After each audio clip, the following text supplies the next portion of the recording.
Halo semuanya, balik lagi sama gue Ajay di channel Solusi Investasi. Nah, pada hari ini gue mau bahas tentang price action Bitcoin. Dan gue akan sedikit masukin chart-chart. Dan gue akan bahas di sini kenapa menurut gue Bitcoin itu berpotensi untuk balik lagi ke 117.000 minimum banget. Nah, gue akan sebut ini Chinese New Year Rally. Ini gue akan bawa teori ya. Ini gue gak tahu, gue sekali lagi gue bukan dukun. Gue cuma berdasarkan historical data aja di tahun 2024, 2023 dan juga 2022, 2021. Ya gua anggap dari 4 year cycle kita itu kan burannya di 2025. Jangan ngejinx lu, tapi maksud gua kayak gitulah. Berarti 4 tahun lalu di 2021. Nah, kita akan ngelihat data dari technical analysis yang menurut teorinya, nama teorinya adalah teori Trust Me Bro. Nah, terserah lu mau ngapain, gue cuma kasih lihat data aja. Nih, nomor 1, keadaan market kemarin itu menurut gue gonjang-ganjing yang luar biasa. Shaking, bener-bener nge-fear supaya orang buang barang. Ini ya teori konspirasinya supaya orang buang barang, bener ya? Market jatuh dari kemarin 102.000 all the way sampai 93, konsolidasi 3 hari. Lalu kita punya liquidity sweep candle. Nanti gua kasih di sini ya, editor tolong ting itu yang sempat ke Bitcoin ke 90.000. Lalu besokannya pada saat video ini dibuat tanggal 14 Januari, gua syuting sekitar jam 9 malam, itu kita dapat candle confirmation bullish engulfing di time frame 4 hours. Nah, itu di situ Bitcoin sempat balik ke 97.000. Gua nggak tahu nih ke depannya gimana. Mungkin aja pas video ini diupload gua kelihatan sekarang goblok gitu kan.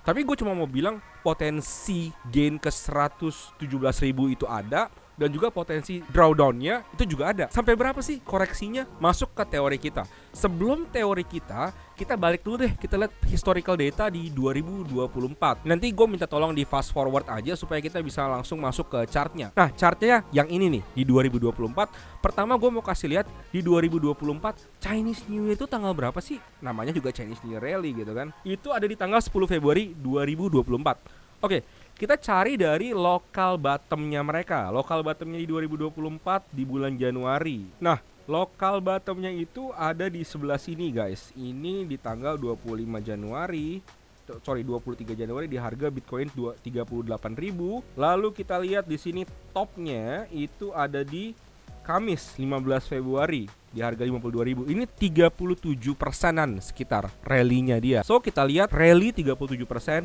di bulan di 2024. Bang, tapi ini cuma tahun lalu doang, lu nggak usah banyak teori. Oke. Kita balik lagi ke 2023. Flash forward. Kita mulai dulu dari 2023 Chinese New Year-nya. 2003 Chinese New Year tuh di 22 Januari 2023. So let's go masuk ke chart kita. Nah, local bottomnya ada di, wah ini lumayan bagus ya, di Desember. Tapi oke, kita ambil yang Januari. Gua rasa di sini di 6 Januari, di 3 Februari topnya itu 44% guys. Top mereka 44% up dari local bottomnya. 44% up di tahun 2023. Bang, ini baru 2 hari, baru 2 tahun bang. Oke, kita mundur lagi guys, gak masalah, kita mundur lagi. Di tahun 2022 kita cek lagi sekali lagi. Januari 2022 kapan nih Chinese New Year ya? Selasa 1 Februari 2022. Oke. Nah, 1 Februari 2022 ini lebih gampang ya. Di tahun 2022 bottomnya di sebelah sini 22 Januari, lalu topnya 10 Februari. 34%,99 10 hari setelah Chinese New Year. So kita menerima 34,99%. Nah guys, ini gue udah ngomongin 3 tahun yang supposedly masih di bear market. Terutama di 2022 ini bear market kita masih terima 34,99. Lalu 2023 recovering, 2024 start of bull market orang-orang pada bilang itu semuanya naik 30% up. Oke? Kita masuk di tahun bull market yang terakhir di 2021. Ini interesting banget guys. Gue mau kasih lihat ke kalian semua nih. Dan kenapa gue rasa lu tuh emang ya harus nonton video-video ini. Gue emang bukan trader profesional guys. Source gue tuh Trust Me Bro. Nah, ini di 2021 nih, Chinese New Year-nya itu 12 Februari 2021. Kita ketemu dari bottom ke topnya di 21 Februari itu 100%. Guys, di bull market Bitcoin kali 2. Bang, berarti maksud lu di Chinese New Year ini Bitcoin ke 180.000 dong bang? Loh, gue mana tahu bro, bukan dukun. Tapi satu yang perlu kalian lihat. Ini gue nariknya zoom out dari local bottom, ya kan? Sekarang kita balikin, teman-teman udah siap belum untuk harga ibaratnya kayak roket ya, supaya dia bisa terbang, dia tuh butuh gas, butuh bensin, butuh banyak more liquidity yang di sweep di harga mahal, sell, punya cash, harganya makin turun, retail panik, dia jualan, harganya makin turun, lalu di sweep habis-habisan, jebret. Nah, ini yang membuat cycle ini tuh agak unik menurut gua, karena adanya Trump, government play, institution play, ini nggak pernah masuk ke cycle-cycle sebelumnya. Dan di sini satu hal, gue tadi ngomongin reward, anjir nih orang bener-bener bull posting, pasti backsnya nyangkut. Gue kasih tahu, pasti orang-orang banyak aja namanya netizen kan, kalau gue ngomong selalu digituin. Nih gue kasih tahu lu satu, yang menurut gue lu tetap mesti siap ya menangani ini guys. Menangani ini adalah gue balik ke yang chart 2021. Di chart 2021 dari topnya dia, top di Januarinya dia, ini gue masuk lagi ke local bottom yang tadi. Di local bottom yang tadi, itu tuh Bitcoin drawdown-nya tuh 30% guys. Oke, dia naik 100%, tapi dia drawdown dulu 30%. 30% tuh ngumpulin tenaganya 30%. So kita lihat di 2022, yang tadi kita udah menemukan, ya gue lupa sih berapa persen lah. Tadi ntar editor bisa tunjukin lagi di sebelah sini. Itu kita drawdown-nya kita ambil dari topnya mereka, berarti yang Januari, yang ini.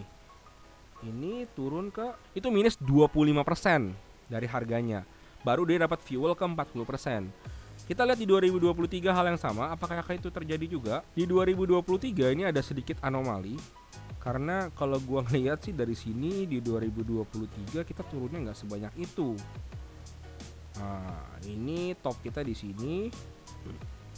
Kita bahkan all the way naik, nggak ada stopnya sama sekali. Itu tetap bisa menghasilkan bullish positif ya di 2023 kemarin. Artinya sebelum dia naik dia nggak perlu gas nih. Tapi di 2022 dan di 2021 dia perlu gas. Kita masuk ke 2024 sekarang, dia Bitcoin perlu gas nggak buat dia naik di tahun lalu. Sebelum bisa Bitcoin rally di tahun lalu, kita dari top ke bottomnya itu adalah sekitar 20% drawdown. Naik 30, turun 20%. Nah kita lihat di chart kita nih, the magnificent, the $1,000 question. Kita ngeliat dari local top Januari aja ya. Ya gue nggak mau lihat dari local top Desember, tapi gue lihat dari local top Januari sampai ke liquidity sweep yang kemarin itu kita baru turun 13% guys. Baru turun 13%. Tapi kalau kita ngeliat dari local top-topnya ATH top, kita lihat Bitcoin udah turun berapa persen? Udah turun sekitar 17,5% di tahun 2024. Nah, inilah yang maksud gue. Apakah bang bisa nggak turun lagi? Ya kalau lihat presentasi data-data yang udah kita laluin, worst case scenario nya dari ATH-nya turun 30%, kemana tuh bang? 30% ya di 75.000. Tapi jangan lupa liquidity sweep yang sweep candle ya. Bisa nggak ke sana? Ya gue bukan dukun. Kalau dari persentase belakang-belakang ya bisa turun ke bawah 30 ke 75.000 sebelum akhirnya kita ngegas gila-gilaan 100%. Pertanyaannya sekarang ada institution play, ada government play, ada Trump mau inauguration, so kita nggak tahu gimana. Tapi misalnya nih, kalau dari sisi gue nih, gue orangnya cukup risk and reward aja lah. Gue lihat udah turun 17%, dengan harga sekarang pada saat gue bikin video 96.000, potensi gainnya ke tadi 117.000, it's 20%. Ya gue cukup relatively bullish gitu kan. Menurut gue ya, guys, the Chinese New Rally should be here very very soon. Dan kalau ini nggak terjadi, ya gue juga bukan siapa-siapa yang gak bisa menggerakkan market. Tapi menurut gue ini sesuatu yang menarik, yang lu semua mesti tahu sebelum lu make a decision. Bang, lu decisionnya apa bang? Bang, lu playnya gimana? Personally dari sisi gue, nanti gue kasih lihat screenshot di sebelah sini. Gue udah sempet beli waktu BTC-nya kemarin 90.000. Gue bener-bener full porting di spot aja gue beli. Gue full di spot. Lalu orang suka nanya, bang gimana sih lu kok bisa dapet cash terus kalau buat beli buy the dip. Ini salah satu komen juga pernah bahas ini ya. Ini namanya sistem BTC flywheel, di mana gue mengkolateralkan BTC gue ke centralized exchange. Untuk di sini gue pakainya CoinEx. Nanti gue akan kasih tutorialnya, tapi nggak di video yang kali ini karena nanti videonya akan lebih panjang. Intinya kalian mesti dapat konsepnya dulu. Konsepnya adalah Bitcoinnya yang udah gue beli di spot, gue akan pakai sebagai kolateral atau sebagai jaminan. Dan dari sana gue akan pinjam USDT. Kalian bisa lakukan ini di DeFi seperti AAV ya, AAV. Kalau gue karena gue banyak aset juga di Coinex, jadi gue pakainya Coinex untuk melakukan pinjaman ini. Bayarannya cukup mahal juga, tergantung rate-nya. Tapi menurut gue ini adalah potensi gue bisa melipat gandakan keuntungan gue gitu. Dan di sini paling panjang menurut gue 30% aja. Ini gue akan comfortable-nya dengan 30%. Oke guys, nanti gue janji di video kedepannya gue akan lebih jelasin lagi maksudnya itu BTC Flywheel apa. BTW kalau kalian mau tahu tentang ini, gue pernah jelasin juga sebenarnya. Ada influencer menurut gue yang jauh lebih jago daripada gue. Ini namanya Angga Dinata. Gue yakin teman-teman lebih kenal dia dibanding gue. Gue tuh siapa? Dan gue tuh belajar juga dari dia. Nah, gue sebutnya kok Angga lah ya. Nanti kalau teman-teman mau belajar lebih banyak tentang apa itu Bitcoin, kalian bisa datang ke Belajar Bitcoin, websitenya dia, atau pergi ke video-video YouTube-nya dia yang free. Menurut gue ada banyak juga kok. Gue kasih linknya di bawah buat kalian masuk ke website Belajar Bitcoinnya, atau kalian masuk ke video-video dia yang lain. Menurut gue kalian bisa belajar tentang Bitcoin lebih banyak dan lebih enak didengar lalu daripada denger bacotan gue yang kayak gini. Tapi kalau teman-teman suka denger bacotan gue, ya please jangan lupa teman-teman komen, teman-teman share, teman-teman like juga, dan bunyiin loncengnya, subscribe. Gitu aja dari gue. Thank you banyak udah dengerin. See you guys next time.